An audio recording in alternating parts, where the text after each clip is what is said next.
El Majábharata es una de las grandes epopeyas de la India narrada por Vyasa. En ella convergen historias, cuentos y fábulas paralelos, exposiciones religiosas, mitológicas, morales, filosóficas, tratados de sociología, derecho, ética y política, y un largo etcétera de elementos. Es una especie de enciclopedia de todo el saber de su tiempo. Para desarrollar este tema hoy contamos con la presencia de Álvaro Enterría, socio de la librería Indica Books en Benarés, que publica libros que tratan diversos aspectos de la cultura clásica de la India. Ha traducido del hindi y del inglés varios cuentos que formaron el libro La aldea y la ciudad, antología de relatos cortos de la literatura contemporánea de la India y varios cuentos de Premchand. Ha editado Benarés, la ciudad imaginaria, de próxima aparición. Asimismo, ha publicado en coedición con JJ de Olañeta La India por dentro, una guía cultural para el viajero y una versión en cómic del Majábharata. De este último libro queremos destacar la espléndida labor del dibujante y guionista Miguel Gómez Andrea, conocido con el sobrenombre de Gol, un especialista del cómic histórico y que cuenta con más de 40 títulos en su haber. Ha realizado 2 cómics sobre temas de la India, Peregrinaje a Kashi y Taj Mahal, Amor y tragedia en la corte del emperador mogol. Buenos días, Álvaro. Buenos días. ¿En qué consiste el Majábharata, una de las grandes epopeyas de la India? Pues como tú ya has explicado, María Teresa, en la India hay dos epopeyas. Una es el Ramayana, que es la historia del príncipe Rama y cómo lucha contra el demonio Ravana. Y la otra es el Majábharata, que es la inmensa epopeya. Es una epopeya, se dice que ocupa 7 u 8 veces la Ilíada y la Odisea juntas, varias veces la Biblia. Es una cosa monstruosa, aunque la historia principal pues es más corta, ¿no? Y es como la epopeya fundacional de la India, podríamos decir, como en Grecia podrían ser la Ilíada y la Odisea, con la diferencia de que la Ilíada y la Odisea ahora mismo se estudian pues, como curiosidades histórico-culturales, y en la India el Majábharata es plenamente actual, ¿no? Todo el mundo sabe quién es Arjuna, se hacen comparaciones con las situaciones actuales. En los años 80 se retransmitieron en un serial en la televisión y los domingos por la mañana, cuando salía el episodio, se paralizaba absolutamente todo el país. ¿En qué época fue escrito el Majábharata y a quién se atribuye su autoría? Mira, cuando los ingleses llegaron a la India y empezaron a ver todos estos textos, enseguida se precipitaron a ponerles épocas a todas las cosas, ¿no? Esto fue escrito en tal época, por tal persona.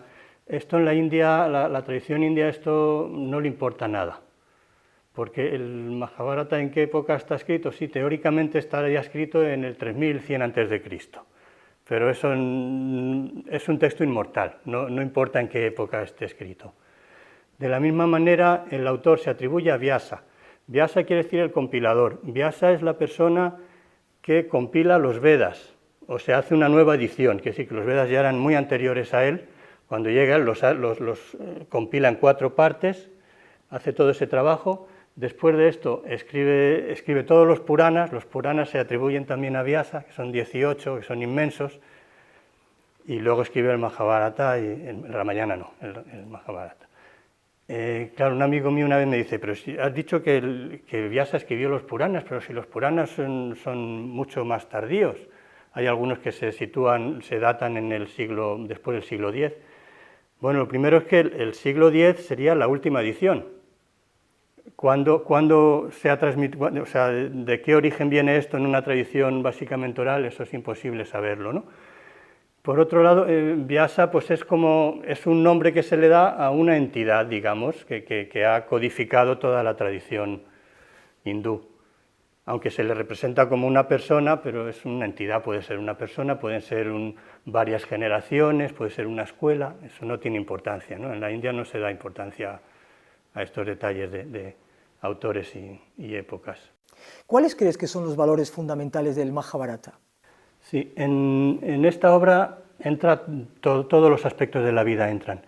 Y como entran todos los aspectos de la vida, pues se podría decir que los valores que propone son los cuatro valores de la vida de la tradición india, los 4 purusartas, que son Kama, Artha, Dharma, Shastra. Kama es una palabra que todos los españoles lo conocen por el Kama Sutra. Kama es el deseo, luego se aplica especialmente al deseo sexual porque es el más fuerte, ¿no? Pero en principio es el deseo. Entonces el deseo, la satisfacción de los deseos que no sean malos, pues es un fin lícito de la vida, ¿no? El siguiente es artha, que serían los medios prácticos, digamos, que es la riqueza, el poder.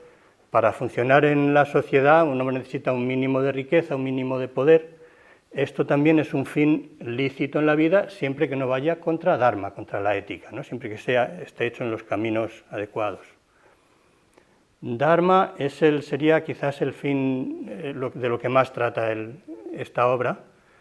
Dharma es una palabra muy complicada, es como la naturaleza propia de cada cosa, ¿no? El dharma del viento es soplar, el dharma del fuego es quemar, el dharma del hombre es la humanidad. Entonces cada persona debe comportarse de manera a ponerse en armonía con su naturaleza interior. Esa es la base del dharma, de la ética hindú.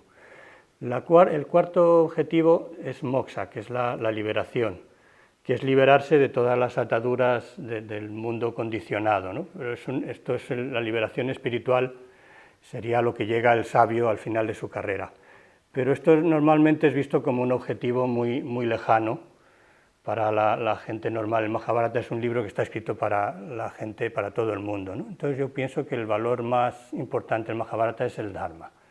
Los Pándavas, los buenos, digamos, son el modelo del Dharma y Duryodhana y sus hermanos son el adharma, el comportamiento contrario al Dharma, ¿no? En el Majábharata hay un breve poema filosófico religioso llamado Bhagavad Gita. ¿En qué consiste este texto? Bueno, la Bhagavad Gita, yo pienso, es una de las grandes enseñanzas espirituales de la humanidad, ¿no? A veces se ha dicho que el Majábharata era un comentario sobre la Bhagavad Gita. Tiene lugar en el escenario asombroso del campo de batalla justo antes de que los dos ejércitos se vayan a enfrentar a muerte. Entonces en la Gita, Krishna, que es una encarnación del Dios Supremo, digamos, le explica a Arjuna, a su amigo y discípulo, pues las vías espirituales, ¿no? En él habla de tres vías espirituales principales. Una es el camino del conocimiento, que sería el camino de las Upanishads, el camino de los yogis, de los ascetas, de los meditadores, que por medio de interiorizarse en su mente y en su conciencia, pues llegan a la divinidad, ¿no? Aunque este es un camino difícil, esto para este tipo de gente. El segundo camino es el camino de la devoción, que consiste en entregarse a una divinidad personal con forma, digamos, aunque en la India esta divinidad puede tomar innumerables formas, como se ven todos los dioses que hay en la India con muchas formas, aunque en realidad todos son el mismo, ¿no? Son formas de lo que no tiene forma. De hecho, Krishna en la misma Gita dice que muchos son los caminos de los hombres, pero todos llegan al final a mí. Y bajo cualquier forma en que me adoren, en realidad me están adorando a mí. Entonces dice, todo lo que hagas en la vida, tú entrégamelo a mí y así llegarás a mí. Esto es más comprensible desde un punto de vista cristiano, por ejemplo, ¿no? Y finalmente está el yoga de la acción, el karma yoga, que consiste en actuar sin deseo por el resultado, ¿no? Dice, tú tienes derecho a la acción, pero no tienes derecho al resultado. Tú no tienes que actuar para conseguir algo, tienes que actuar porque esa es la acción correcta que tienes que hacer. Luego, si viene el resultado, el fruto o no, eso ya déjaselo en manos de Dios o del destino.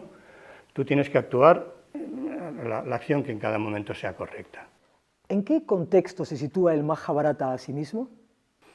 En la tradición india, al contrario que en la historia reciente de Occidente, que se ve a sí mismo como un camino de progreso, en la India y en las civilizaciones antiguas se considera que el camino de la humanidad es un camino de decadencia, que empieza por la Edad Dorada, luego la Edad de Plata, estos son los nombres romanos, la Edad de Bronce y la Edad de Oro, ¿no? Entonces el Majábharata está en el momento en que pasa del Dwapara Yuga, la Edad de Bronce, al Kali Yuga, la Edad Oscura, la Edad de los conflictos en la que nos encontramos ahora mismo, ¿no? Entonces, al final de esta época está todo muy revuelto, porque ya está el Dwapara Yuga, aunque era una edad superior a la nuestra, pero está totalmente corrupta. Los reyes son unos tiranos.